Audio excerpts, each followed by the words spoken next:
আসসালামু আলাইকুম। আল্লাহর অশেষ রহমতে আজকে আবারও নতুন একটা দিনের শুরু করলাম। আজকে অনেক দিন পরে একটা খামর ভিডিও নিয়ে আইলাম। আমার এই সাইটটা শুরু করা থাকি লইয়া এখন পর্যন্ত কোনো ভিডিও দেওয়া হয়েছে না। আলহামদুলিল্লাহ আমার এই সাইটের খামও প্রায় কমপ্লিট হয়ে গেছে। প্লাস্টারের খাম চলে টুকটাক। আর এখানেও আইলাম আমি আইয়া এখানোর খামও গুণ তারারে বুঝাইয়া দিয়া এখানেও মাত্র 2জন মানুষে খাম গতরা তারার খাম টাইন বুঝাইয়া দিয়া দাঁড়ো আমার আরো একটা সাইটের খাম চলে আমি এখন যাইমু ওই সাইটও। তো আমার 2 নম্বর সাইটও ভিজিট করা তাইলাম। এখানেও আমার প্লাস্টারের কাম চলের গাঁথনির কাম চলের উপরে দিয়া রেলিংগরও কাম চলে। এখানেও মিস্ত্রিসকল জারজারি খামও লাগি গেছেন আর সাইটে দি মশলা বানানিও চলে। বর্তমানে ডিসেম্বরের সময় খামও কিছু বন্ধ হয়ে গেছে আর মাত্র এই 2টা খাম চলে। এখানেও যাবেরে রেলিংগর কাম করে তারার লাগিও কিছু ডিসকাস করলাম। রেলিংগর হাইট কতখান হইতো বা গ্যাপ কতখান হইতো এইসব নিয়ে। বর্তমানে মাত্র 2টা সাইটের খাম চলে, তাও 2টা সাইড দাঁড়ো দাঁড়ো। আমার এই সাইড থেকে ওই সাইড দেখা যায়, ওই সাইড থেকে ওই সাইড দেখা যায়,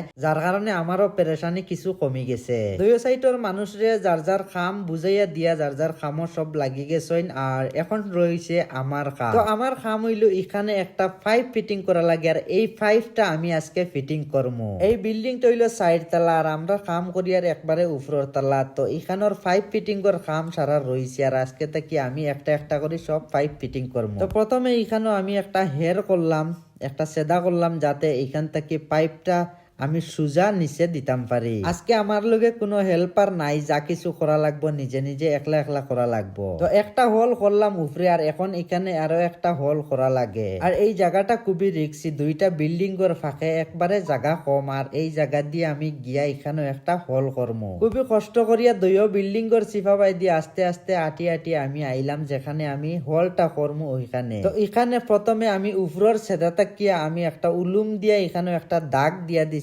তারপরে সিনিয়র মার্তুল লইয়া এখানেও একটা হোল করাত লাগলাম। তো আজকে যেহেতু আমি একলা কামো, আমার লগে কোনো হেল্পার নাই, যার কারণে ক্যামেরা ধরটাও মানুষ নাই, একলা একলা নিজে নিজে সব কামও করা লাগে আর ক্যামেরাও ধরা লাগে। যাই হোক হল 2টা করা শেষ করিয়া আমি এখন আইলাম পাইপ ফিটিং করা। ফিটিং করা বলতে আমি এখানে 2টা পাইপ আগে তাকিয়া জয়েন্ট দিয়া রাখমু, তারপরে এই 2টা পাইপ আমি এখানে নিয়ে ঢুকাইমু। কারণ এই জায়গাটা খুবই রিক্সি, একবারে ছোট্ট একটা জায়গা, ইনো গিয়া আমি পাইপটা জয়েন্ট সুন্দর করে দিতাম পারতাম না। অন্য অন্য জায়গাতে এই পাইপ ফিটিং এর খামিটা আলাগ থাকে, পাইপ ফিটিং এর মেস্তইর আলাগ থাকেন, কিন্তু আমরা এখানে রুল আলাদা। আমরা এখানে কোনো ফাইবার মেস্তইর আলাগ থাকেন না। আমরা যারা সিমেন্ট মেস্তইর আমরা পাইপ ফিটিং করিয়া দিতে হয়। একলা একলা কাম করতেও কিন্তু বুড়া লাগে, যার কারণে আজকে আমি এই পাইপ ওগুন জোড়া দিয়ে এখানে রাখিয়া আজকের কামটাও শেষ করিলাম। ভিডিওটা কিলা লাগছে কমেন্টে অবশ্যই জানাই আর ভিডিওটা ভালো লাগলে একটা লাইক দিয়া শেয়ার করে দিও। দেখা হইব নেক্সট কোনো